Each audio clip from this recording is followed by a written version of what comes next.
Good morning, I am Nicholas and you are watching The Hot Topic. Today's hot topic is gold, oil and the euro after the Paris attacks. Here's what happened. Fundamental analysis is formed by interpreting events that affect the markets. These include economic data releases, natural disasters and geopolitical events such as war. Friday's deadly attacks in Paris is an example of a geopolitical event that is having typical and expected effects on the markets. 2 days later, France retaliated with airstrikes against Islamic State targets in Syria, further exacerbating the effects on the markets. Let's look at what these effects are. In times of crisis, we often see safe havens sought after as investors' confidence is shaken. These include the Swiss franc, the US dollar, the Japanese yen, and gold.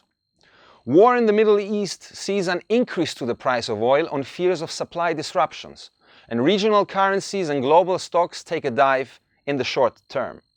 So what did happen on Monday's opening? First off the bat, the euro took an almost 7-month dive against the US dollar. It fell to 106.40.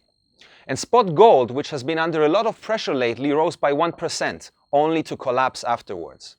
And as expected, Brent crude rose by 20 cents to 44.68 a barrel after having dropped 1% on Friday. Global shares took an initial tumble. Asian shares fell to a 6-week low. However, European and US equity losses were modest. So what are we seeing? While dramatic events can and do affect the markets, they cannot be looked at in isolation. Even before the attacks, the euro was feeling pressure on the expectation that the European Central Bank will increase its quantitative easing program next month.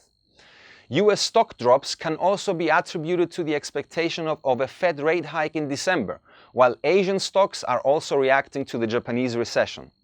What the attacks may have an impact on is consumer spending and travel as we head into the festive season. We only have a few weeks left to the year, but with a divergence in the European Central Bank and Fed policies, political unrest and uncertain commodities markets, fundamental analysis traders have a lot to keep an eye on. The key economic report this week to watch out for is the US October housing starts and the FOMC minutes later today. I am Nicholas and you have been watching The Hot Topic.